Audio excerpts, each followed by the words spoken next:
All right, RSI levels, right? So big confluence we use in the strategy, and today we're just gonna go over RSI levels themselves, not necessarily anything else. Just kind of want to specify on these guys because it is a big confluence we use. So first things first, we do have our RSI levels on the 1, the 5, and the 15, right? We have our RSI levels for every time frame because we get our levels from different time frames for each time frame, right? I know it's a lot of time frames in one sentence, but every time frame has their own levels from a specific time frames. So for the 1 minute, we just use the good old 1 minute to chart.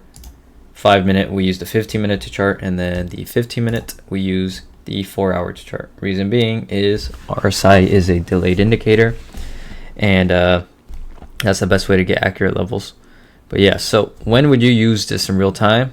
And it's practically every day. Every day you see a setup that presents itself with the RSI level on top of another confluence, whether it's price action, divergence, whatever it may be, break of trend line, break of a low, break of a high, stuff of that nature.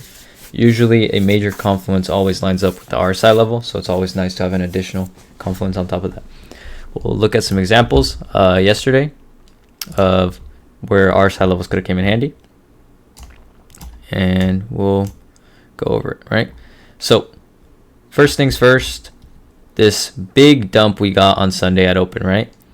I was able to fill a long at the bottom of this at 24.10. Main reason being was this 4 hour was at our key RSI level, right? In real time, it was approaching our key RSI level. So always important to check your bigger time frames. You always want to see if you're above median, below median, or approaching top of the band, approaching bottom of the band, and your key RSI levels, right? You can even see today where we rejected was where our key 4 hour RSI level, right? Most of our big rejections or reversals will come from a key 4 hour RSI level. Very big confluence, especially when you're trading the bigger picture, right? So if we come down here, we can see that we had no key level here, right? We were in between a big range, remember, 24.075 to 23.967. This is a point of interest, right? When we're in levels, we don't look for pinpoint things. So just because we're not at that level doesn't mean, oh, I'm not going to go long until we get to that level. Some little areas where we could have kind of seen that, a bounce could have been coming was, if we come down to that same area,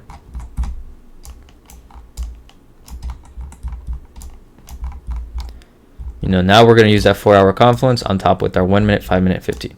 So if you look at our 1 minute, we chopped around this area for about 30 minutes. We tried breaking this low almost 3 different times, right? 1, 2, 3. And all 3 times we failed to see any continuation on the break of those lows. We actually did make a lower low, and then we fully reversed and took out these highs and then got a big rip. I actually took my entry once we created this candle and started getting bought up, and I took my fill right around here. And then I just had a really tight stop loss because now we had some confirmation that, we failed to go lower, and where are we also at? 1 minute median. This is where buyers have to step in and hold. That is indeed what happened. When buyers stepped in, we held 1 minute median.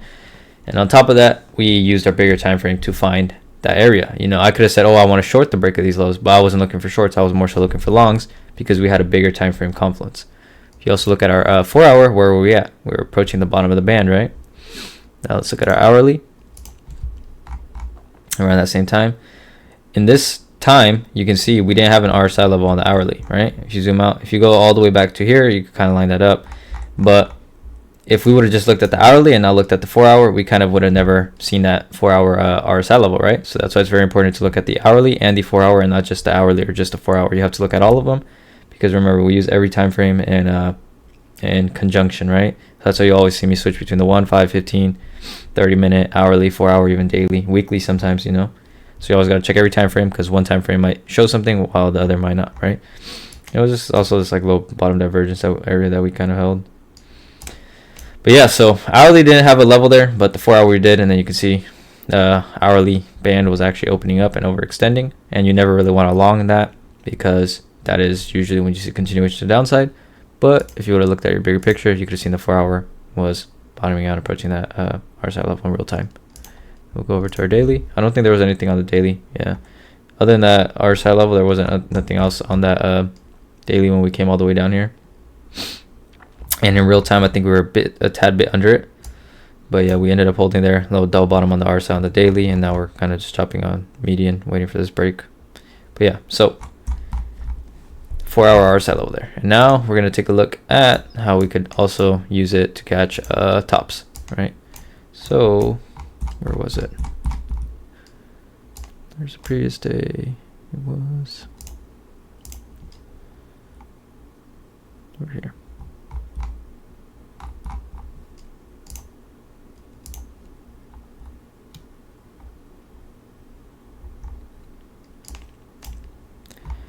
Hourly RSI level. Okay, so this was a day where there was a big short. We went over this already, but I want to go over it again because we're specifically talking about RSI levels now, right?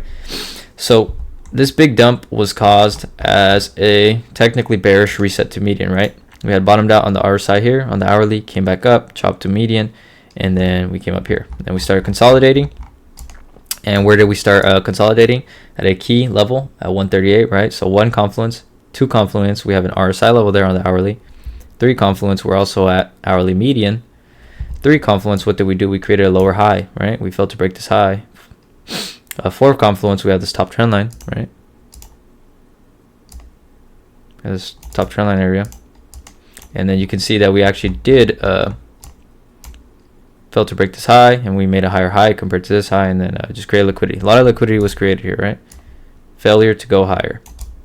If we would have broke here with volume, right, we would have also broke hourly median, hourly RSI level, and we would have easily seen probably 25,200 minimum. Probably would have seen these highs, maybe even this level up here, right?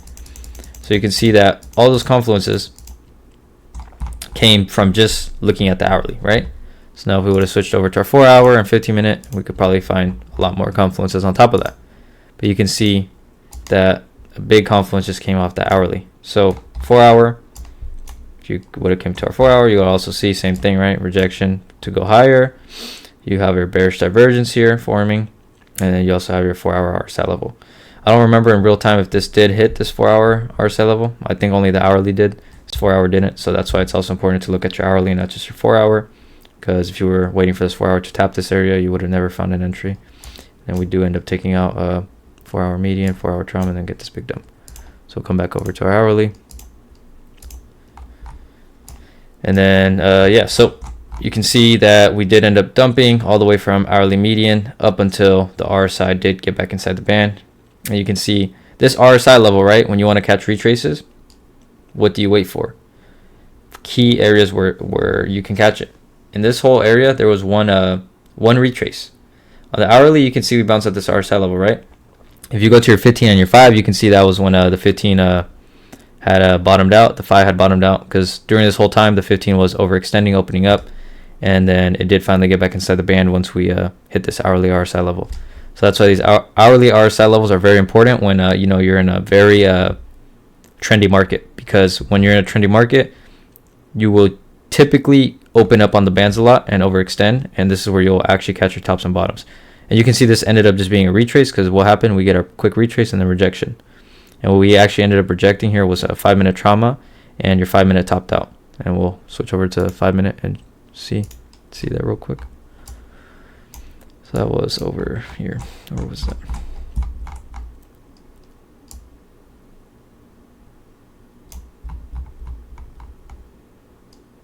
This was up. Where was that area?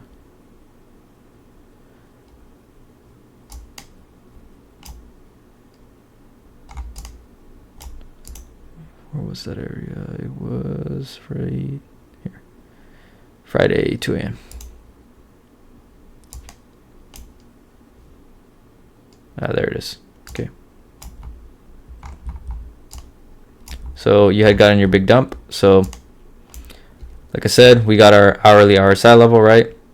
And then on top of that, if you came to your smaller time frame, you would have been able to find your entry up here. Look at your RSI, right? You create this bearish divergence here. You're at the previous high and you're lower on the RSI. You know, if you want to see a breakout, you would want to see your RSI being higher, or, you know, at least break your previous RSI high. And you can see right here, we created a lower high on the RSI, and then we had this little bearish divergence, and then we reject, break this bottom trend line, break trauma, and then we get this dump of doom. And then we do get a quick retrace again. Where did we bounce in real time? It was around this RSI level, and then we get our pop to trauma. But guess what? We are not flipping bullish just yet. Why? Because we're rejecting 5-minute median and our RSI level, top of that 5-minute trauma, and our micro level at 25,100. So we end up retracing, coming all the way back down. If you notice one thing about this 5-minute, what did it do during this whole time, right? Our band opened up, and where did we come down to? To our hourly RSI level. It was a tad bit under our 5-minute RSI level, right? So that's why looking at your bigger time frame does help sometimes. Even if you would have took it off this level, this RSI level on the 5, you still would have been able to catch a bit of a move. It wouldn't have been a bottom tick entry, but you can see that 887 level lined up with their hourly RSI level, and then you get your short-term pop to a 5-minute trauma here. And this was just technically a retrace. We didn't fully flip here. You can see that we never made a higher high, and we just made a lower high. So we were still technically bearish, and you can see that we did end up coming back down. And yeah, so that's why this hourly bounce here on this hourly RSI level, when we came back down and took it out, we got a major dump. We saw continuation, and then we fully opened up. And yeah, you can see we didn't bounce until we hit this hourly RSI level, and then that's when we got our another retrace up here. And then where did we reject? Same thing, hourly RSI level. Failed to break these highs. Still technically bearish, right? We're under median, not breaking no highs, and then we reject. You can kind of see it's just a rinse and repeat pattern. I would say the hourly is very helpful to catching that, and then your 4-hour does come in handy sometimes as well, because you can see the levels. And one thing Galaxy always mentions is if you just zoom out on the bigger picture, right? You look at every major bounce or rejection, it always comes from our bigger time frame 4-hour RSI levels, right? They always work. As far back as you zoom out, they always work. Even though price is at a completely different area, the RSI levels are just very accurate as to when price actually does bounce, right? Look at this bounce, where were we at, right? Look at this bounce, where were we at? Look at this bounce, look at where we were at. Look at this bounce, where were we at? Look at this bounce. Every major retrace comes from a key RSI level, right? All our big retraces and all our big rejections, where do they come from, right? Top of our RSI levels. Now you pair this up with your short-term confluences. When you're using your 15 and your 5, you can find clear direction. You're gonna know when should you be short, when you should be long. One major thing I want to go over is a lot of people were short on Monday, right? Technically speaking, you shouldn't have been trying to play shorts on Monday after this bounce, because what happened? Bigger time frame bottoms out, right? What do? Break 4-hour median, right? We're flipping now. Very key confluence here. So when you see stuff like this, you should be looking for long setups, and you want to play the retraces and just get back in on pullbacks, because we broke 4-hour median. All right, we fully bottom out on our bigger time frame, and then that's why we ripped really hard on Monday, and then the Trump news at the end of the day just kind of even made that rip even bigger. But before the news came out, price got all the way up to I think it was here 24,800. So before news came out, you can see we had already pumped 800 points from this low, right? And it was because our 4-hour did bottom out here. On top of that, we did have this bottom trend line. So yeah, so that's why you should have been leaning more towards playing bullish setups, long setups. And it's really tricky because you get a big move down, you're like, oh, we're probably gonna get a pump and then retrace. And sometimes that does happen. If you look at our only retrace, where was it at, right? RSI level. We had some rejection here, and then we took out the RSI level very aggressively, and then came back up. And if we switch over to hourly, probably be able to see stuff even better. Okay, so same thing. We bottom out on the hourly, come up, take out median. So even here, right, on your smaller time frame on the hourly, you can see that we took out median too, right? Once we take out median, we are technically flipping. So you want to look for your bullish setups, and you can see we start chopping around this RSI level. And that's when we got all this consolidation. We do break that RSI level here. What do we get? Our big rip. And what did that line up with? New York Open, right? You can see this kind of setup, and then with the volume just made this play out, and then we end up breaking that level. Then where do we come up to? Our top RSI level, top of the band area. And you can see our RSI level played out pretty good. And we've been in this little, I guess, whole little big range, and you can see there's been plenty of setups where you could have been playing this whole range that we've had for the last 2 days of these RSI levels here on the hourly and the 4-hour. Even today, right? Where did we reject? Where did we reject last night? And then where did we reject Monday night, right? All these RSI levels up here, and then where did we bounce at the bottom? And then what did we do when we got this big dump? end of day. We finally broke that level and broke median. So there's two things that could happen going into tomorrow. We could get a bullish reset where, we kind of chop all after hours and slowly consolidate, and then probably hold this 898. And now what does our hourly have? All the way room from the bottom of the band to the top of the band, and now we're higher in price. So what does that generate? A bullish reset on the bigger time frame from here to here, right? Price is higher than it previously was. So now we have plenty of room up. 2, we can break these lows, break this bottom trend line, and our hourly band opens up, and we could see some downside all the way to hourly trauma 818. And then if we break that, we could see a lot more downside depending on how long the band wants to open up for. Right, we could probably get a pop at this RSI level, and then if we reject like a previous low, something of that nature, see more downside. And then we could also check our 4 hour. What would we expect on the 4 hour? If that hourly does line up with coming down to this 818 area, that would probably be 4 hour median, 4 hour trauma, right? This is going to be our key area where we would probably try to play the bottom of the range, where we try to catch longs. And if we do end up breaking this bottom of the range, we could flip short and play some continuation to the downside. Because what did our 4 hour do? Did technically create a little bit of bearish divergence there. I wouldn't say it's fully a bearish divergence yet, because we haven't broke any lows or anything. It could just end up holding like this little bottom range on the RSI and then come back up. So that's what I would be looking forward to the next couple days, or not next couple days, probably next couple hours actually, probably next 12 hours, seeing what happens here. Going to be very important if we hold 4 hour median, and if our hourly decides to hold bottom of the band area and not open up. You can see we could also end up coming down under median on the 4 hour and holding this RSI level and then bouncing. That's another thing that these RSI levels come in handy really good with, right? A lot of people will see that we break median and instantly think, oh, bearish, or flip bullish, but sometimes we'll come a little bit under median and bounce off a RSI level or reject off a RSI level.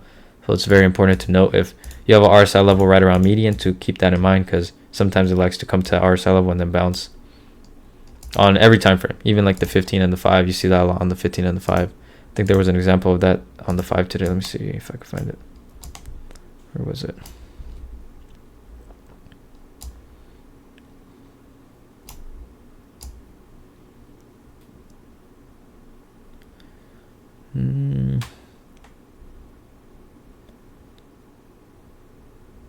Can't really find an example of it, but you can see when we did get that retrace up here, that's where we're rejected around that RSI level. But just always keep that in mind. If you're around median area, you also want to check out your RSI levels, see if there's any key level, just so you don't get faked out of a trade, things of that nature. But yeah, good old RSI levels. Does that kind of make sense, the whole aspect of it? It's pretty simple stuff. I mean, it's just, I guess, support and resistance almost on the RSI, so to speak. You wait for your breaks, you wait for your break of your RSI level or breakdown of the RSI level. If you're double topping on it, simple stuff, pretty self-explanatory. I think the harder part is using it in confluence with all the other confluences, because some people sometimes will confuse themselves and think something's bearish when in reality it's bullish, and counterintuitive to that. But if anybody has any questions now, feel free to turn on the mic or text it. And if I didn't explain a specific part of it and you think I should go over it more, feel free to ask. And same concept goes, the bigger the time frame you look at, the bigger the RSI level will be. So, if you look at the 4 hour, it'll be more important than the 15, etc. Yes, I have a question. Let's hear it. What is the question, good sir? All right, so I redo my RSI levels like every 2 weeks instead of like every week, like how I do the chart levels. But one thing that I do differently, I only chart out like the extremities, so like the highest ones I can find and the lowest ones I can find. I never really do like the mid-range levels because I feel like there's so many. So that's a good point. Yeah, that's a really good question. And you are correct. So first, anytime I chart, you always start at your highs and lows, because that's the most important thing, right? Your highs and lows, because that's going to be your full reversals and your full how's it called? Your full breakdowns and your full reversals. So when you're finding your in-between levels, those are the hardest ones, because like you said, sometimes you'll feel like there's a lot of levels and in reality there's not. So I only map areas where like price has seen significant like moves, right? So for example, like just looking off this 5, right? You can see most of these levels do have significant moves off them, or stuff like that. Like this RSI level held here. When we broke out of this RSI level, we get a move up. This is where we got our move up. This is where we got our reversal, stuff of that nature, right? And it just comes down to, say I'm charting the 5 minute on the RSI, right? I'll switch over to my 15, and then what I first will do is I'll always look at like the price action of like the last week or so, right? Last couple days. From there, I'll see, okay, what's our key level? So right off rip, you can see these highs were really respected, right? So I'll toss the level up there. Then I'll look at my low area, which lows were respected. In this whole area, I don't see much lows that were respected too heavy. I'd say these lows in this area are pretty respected. So what I'll do now is I'll zoom out. Then I'll look at the bigger picture. Are those lows truly respected? You can see on top of these lows being respected, these lows are also respected on the bigger picture. So you're going to have this level, and on top of that, you're going to have a level for these lows, right?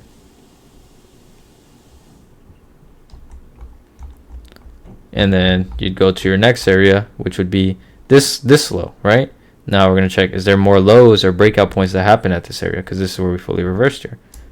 So then I'll look here and see what lines up with this. We do have this breakout that lines up with that. We have this rejection that lines up with that. This rejection, this bounce, this bounce, this bounce, this bounce, this breakout,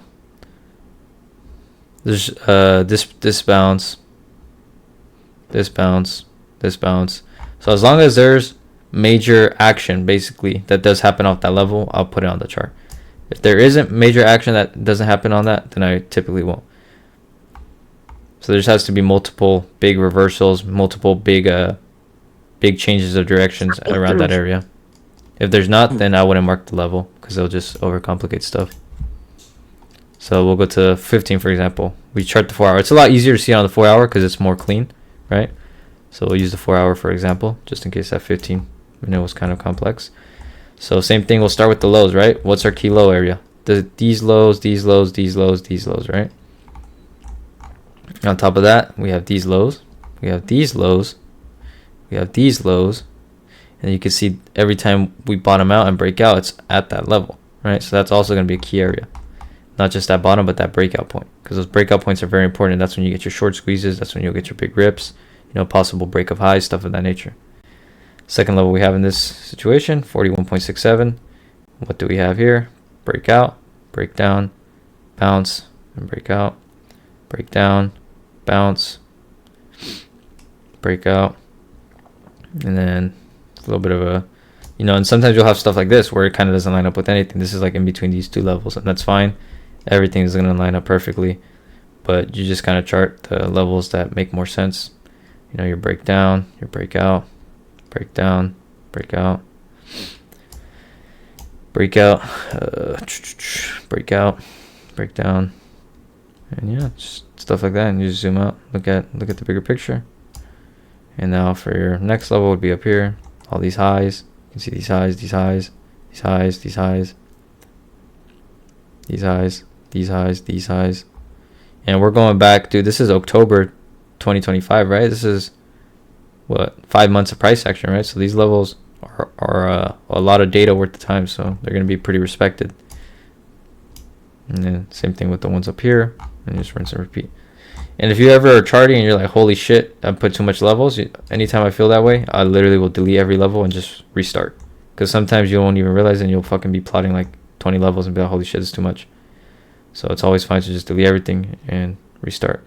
And then once you do chart everything, what I always do is, since we're choosing the 4 hour to chart the 15, I'll always switch over to the 15 and then check the 15 and see if everything does, look good and nothing kind of looks out of the ordinary. Like, say there's like a level in somewhere that makes absolutely no sense, then I would probably delete it or recheck why I charted that level.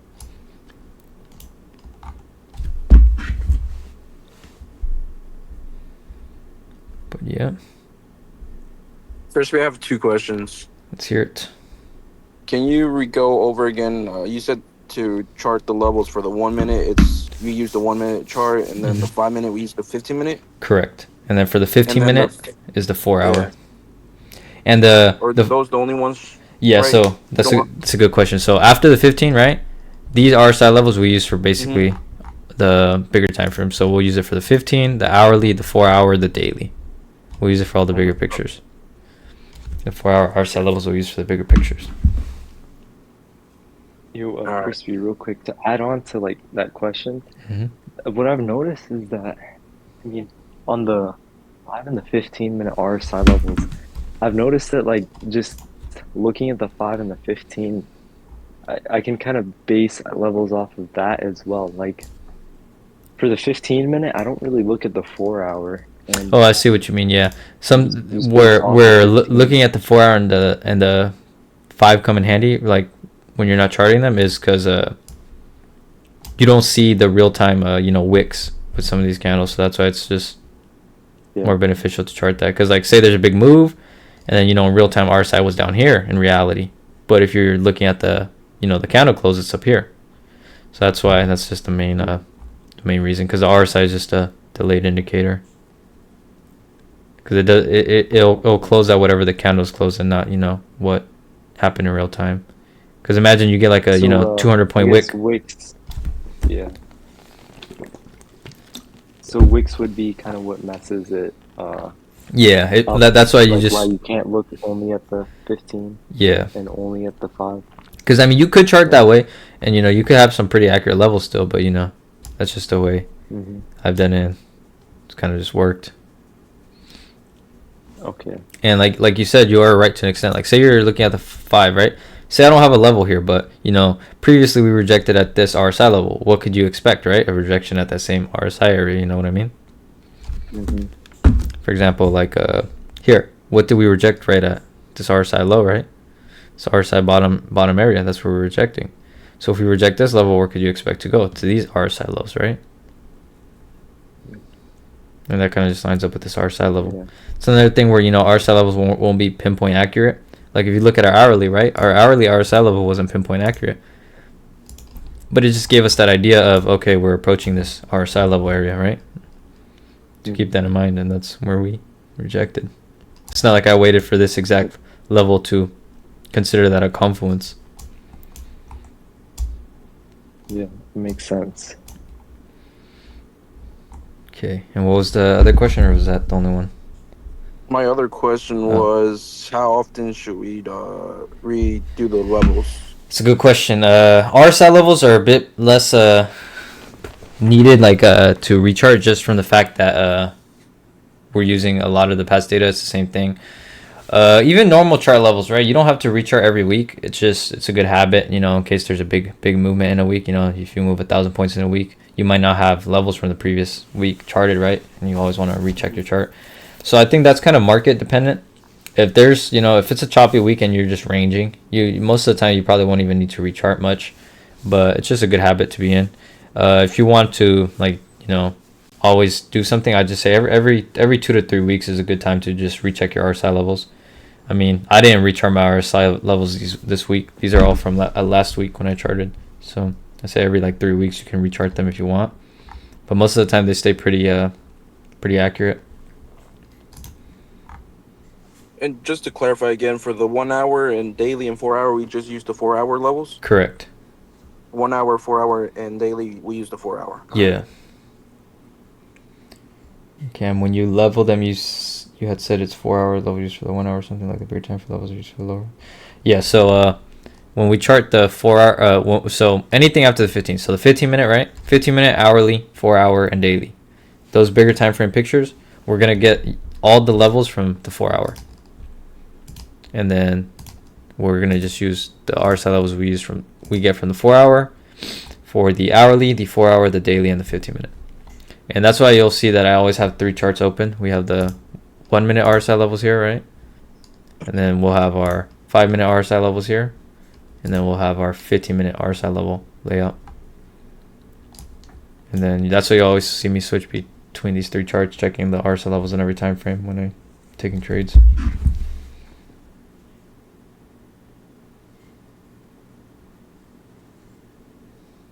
Yeah, so I wanted to ask, would you be open to sharing your RSI levels, like posting them?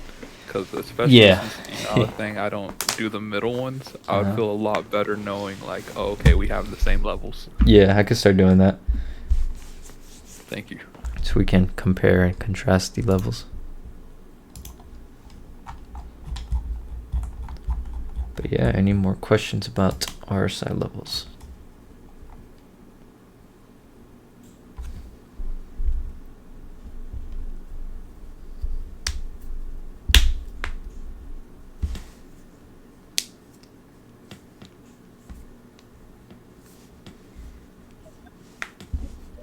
What would be two examples of something that looks like it's gonna have a breakout, but it's actually bearish, and like vice versa? Very broad Like question, on the like on the RSI or just generally speaking? yeah. No, on the other side. On the other side. That depends on a lot of things. It depends like on price action, if you're at a key level, what your previous lows, highs have been doing. Like we'll try to find an example of something. Okay.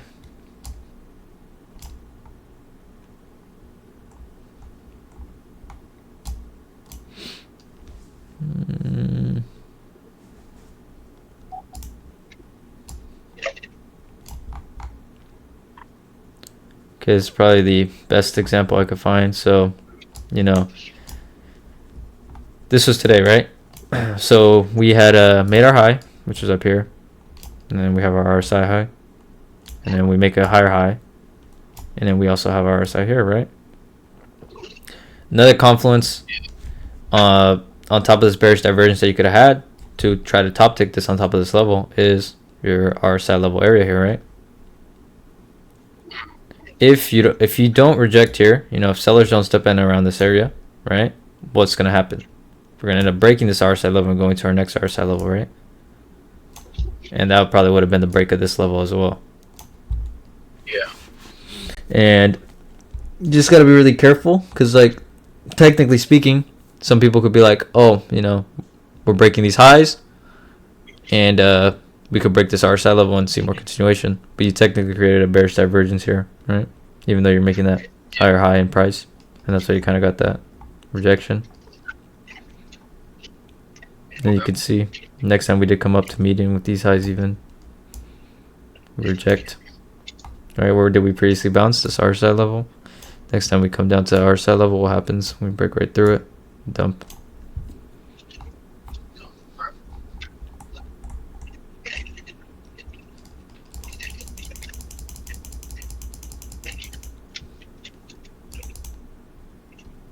Yo, Crispy. What's up? Do you focus on the overbought and oversold levels? I mean, not really. I guess you could kind of consider that what the RSI levels are. Like, I would never look at the RSI and be like, oh, we're at 80, right? We're overbought. Or I'll never be like, oh, we're at 23. We're oversold, so to speak, or, undersold. I don't really look at the RSI that way. Just haven't really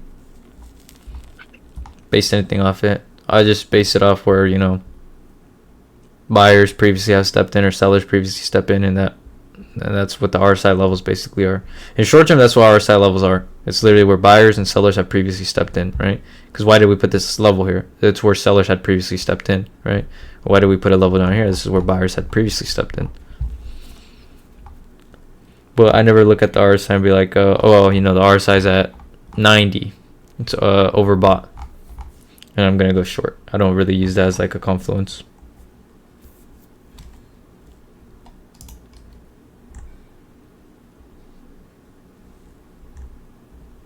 Did that kind of answer the question, Mr. Brian? Yeah. For sure.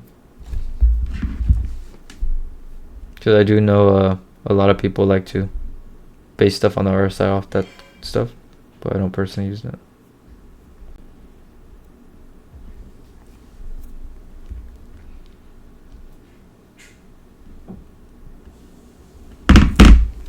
Any more questions from anybody?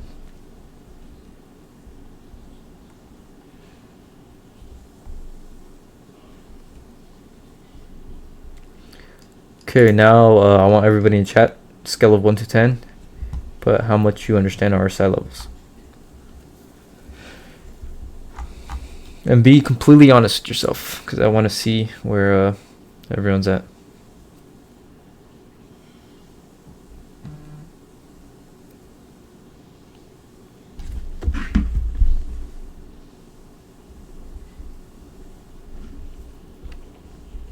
.8, very specific. Okay. 6.7 for all you guys. 6.7. I don't even know if you guys are trolling at this point. Like no troll. Okay. 8.7, 6.7, 6.7, 6.7.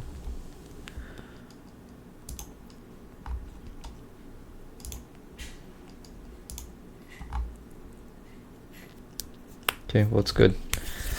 Say, yeah, now you guys kind of have better understanding of it, so now you'll see it in real time, and I'd assume after you see it in real time after this, you will kind of look at it a bit more and kind of understand why, you know, sometimes you'll see rejections at certain spots, or you'll see buyers step in at certain spots.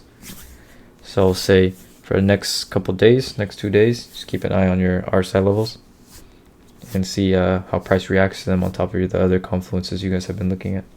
So, you know, literally just keep trading the same way you've been trading, but now just start looking at the RSI levels a bit more if you haven't already. Just see how, like, you know, your normal setups would react to it. See. Would you say the RSI levels are more important than the levels on the chart? Like not price action, but the levels on, you know, levels you chart. I'd say they're both equally as important. You can't just use one. You gotta use both. You gotta use them in confluence. Cause like a key level, right? Say you have a key level, but you know you're breaking a key 4-hour RSI level, right? That would kind of indicate that, oh, more likely than not, this key level isn't gonna hold, right? But say you have a RSI level approaching and you don't have a key level, then that, you know, it could mean that that RSI level will break. You more so like to see both of them at the same time, right? You want to see a key level on top of RSI level. Yeah, it's like extra confluence. Yeah. But I want to say one is like more important over the other. I will say, dude, you know, like I was saying earlier, I really do like using the RSI levels a lot. Yo, what is general chat? I just opened general chat. What the hell, bro? Okay. But yeah, that's about it. I mean, RSI level is pretty simple, man. Self-explanatory stuff. I think the harder part is actually using it in confluence with every other part of the strategy. But RSI levels themselves pretty simple. So now we'll start utilizing them in real time. Yep. What's up? What is the question? Let's say we just had a big RSI level breaking out, and there's like several different ones on each different time frame approaching. Which one am I gonna need? Do I need to like pay attention to all of them? Like, say, like we're about to cross this one on the 15, but we're get closer to this one on the 4 hour. Not necessarily, because say you're looking at a 15-minute RSI level, right? You're looking at this. We'll say you were looking at this RSI breakout, right? Because this was a real setup that presented itself today. It was this top trend line, right? And then with this RSI level, and then we get this break. And I mean, you're not gonna base every trim or, you know, every TP off the RSI level. You would have seen, oh, we're approaching this 224 area, right? What was our 5-minute doing? And then you'd be like, oh, we're approaching this 5-minute RSI level, right? Just stuff of that nature. You can't like I guess you can't specifically base, like, the RSI levels are important, but it's not important to the fact where you literally have to take everything based off one, right? Like, you got your break, but you're not just getting your break at this RSI level, right? You're not ripping because we're breaking this RSI level. But you're breaking your highs, you're breaking your top trend line, you know, 15-minute median held, that retest, created liquidity at that low, and that's why you're getting your break. That RSI level is just like an extra. That RSI level is just an extra confluence on top of the other confluences. And then you can check all your other time frames. Maybe, you know, like in this case, you weren't at this 15-minute RSI level, but if you would have switched over to your 5-minute, you would have been at this 5-minute RSI level in real time, right? But you don't want to like check every time frame for every trade every second, because then you're just gonna be over analyzing, you know. Right. Same thing for where was the situation here on the 1 minute, right? We held above this like RSI level the whole time, and then when we got our full breakdown, it was at the break of these lows, and we get this move. We didn't come all the way down to this RSI level, but there was other confluences telling us to trim there.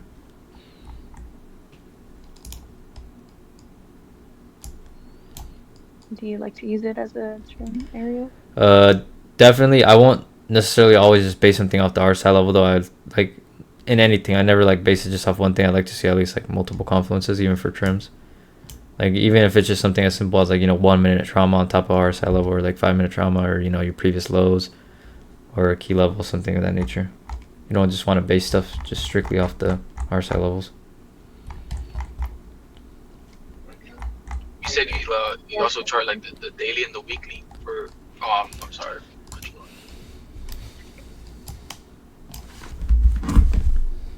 The RSI levels on the daily and the weekly. No. So for that, we'll just use the same 4-hour levels that we got. So for the weekly, the daily, we just use the levels we chart on the 4-hour. So these 4-hour levels we're gonna use for all the bigger pictures. Okay.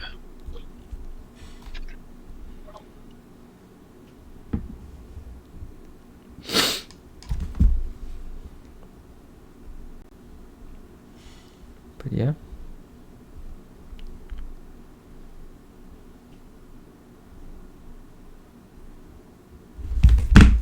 All right, well, that about wraps up RSI levels. Nobody has any other questions. And if for some reason you don't have a question right now, but